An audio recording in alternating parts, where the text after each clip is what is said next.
For generations, we've all been told this same story, right?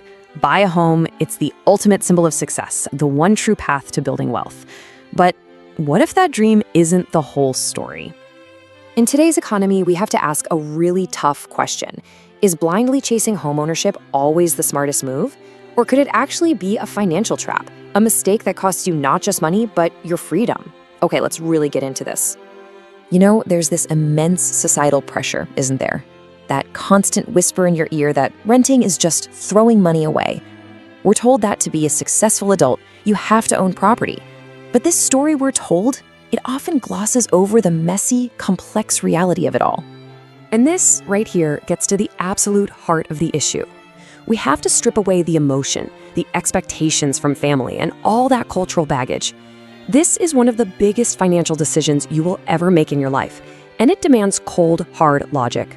So let's start that logical journey right now by uncovering the real price tag of owning a home, because I can promise you it is so much more than just that monthly mortgage payment you see advertised. And these hidden costs, man, they can be overwhelming. Before you even get the keys, bam, you're hit with thousands in closing costs.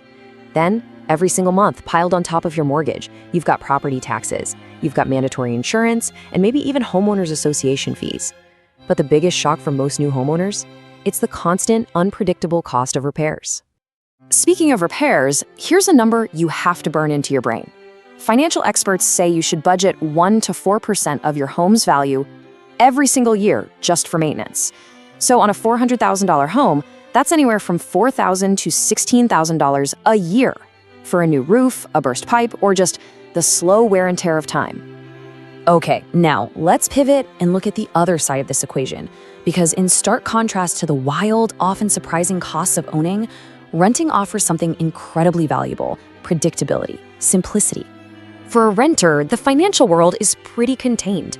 Your major costs are fixed. That $16,000 roof repair we just talked about, that's the landlord's problem. They pay the property taxes. And that predictability, well, it gives you immense financial flexibility and the freedom to go wherever life takes you. So we've looked at the costs, now let's talk about the trade-offs, because every big choice in life has them. We'll start with the dream itself, buying a home. At its core, the conflict is actually pretty simple to state, but it's really difficult to weigh. You're basically trading your immediate cash and your flexibility for the long-term potential of building equity and putting down roots. It's a classic battle between your present self and your future self. And hey, the arguments for buying are powerful for a reason. Your property could go up in value significantly. The government gives you tax deductions for mortgage interest. Every single payment you make is like a forced savings account, building your net worth. And of course, you get the stability and the freedom to paint the walls whatever color you want. But the downsides are just as serious. Those upfront costs can completely drain your savings. All that equity you're building, it's trapped in the house. It's not cash you can just go out and spend.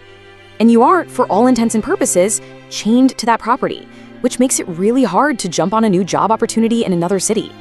Plus, and this is a big one, there's the very real risk the market could turn, and you could end up owing more than your house is even worth. Okay, now let's apply that same tough, critical lens to renting. It's time to re-examine that old idea that it's just throwing money away. You'll notice the trade-off for renting is basically the mirror image of buying. Here, you're sacrificing the chance to build home equity in exchange for personal flexibility and, maybe most importantly, access to capital that you can invest somewhere else. This right here is where renting becomes a strategic financial choice. That money you didn't spend on a down payment or a surprise roof repair can be put to work. Think about it. Let's say a $50,000 down payment. If you put that into a simple S&P 500 index fund instead, over 10 or 20 years, it could grow into a staggering amount of money, potentially far outpacing the equity you'd build in a home. You've got the freedom to move for a better job without the massive headache of selling a house. Your costs are known, and your life is nimble. Of course, the drawbacks are pretty well known. You don't build wealth through the property itself. Your landlord can, and probably will, raise your rent over time. And you're living by someone else's rules, with pretty limited ability to make your space feel like your own. So, after weighing all these pros and cons, how in the world do you navigate this? Well, the answer isn't universal. It's deeply personal. It means you have to create your own financial compass. And maybe the most critical factor, the true north on that compass, is this: your time horizon.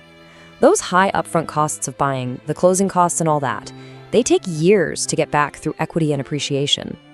The common rule of thumb is that if you can't commit to staying in one place for at least 5 years, buying is probably a losing financial game. The decision then, it really just comes down to a clear-eyed look at your own life and your own numbers. There is no one-size-fits-all answer. Anybody who tells you there is lying. But there is a tool that can help you find your answer. So please, don't guess. Don't let your parents or your friends decide for you. The solution is to run the numbers yourself. Go online and find a rent versus buy calculator. They're everywhere. It lets you plug in your local property taxes, home prices, average rent, and interest rates to get a data-driven answer that's tailored specifically to you. Ultimately, it all boils down to these 4 things. 1, how long are you going to stay? 2, what's the market doing right now? 3, do you have the savings and a stable enough income to handle the chaos of homeownership? And finally, 4, what kind of life do you actually want to live?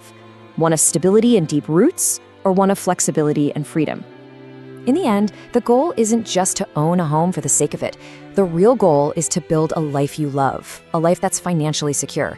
So the question isn't whether you should buy a house. The real question is this: what is the true price of your dream, and are you willing to pay it? Ultimately, mastering your finances isn't about magic. It's about knowledge, discipline, and consistent action. I hope this video has empowered you to take control. Keep learning, keep growing, and keep building the financial life you truly desire. If you're ready for more insights, make sure to like this video, subscribe to the channel, and tell me in the comments, what financial topic do you want to conquer next? Let's build wealth together.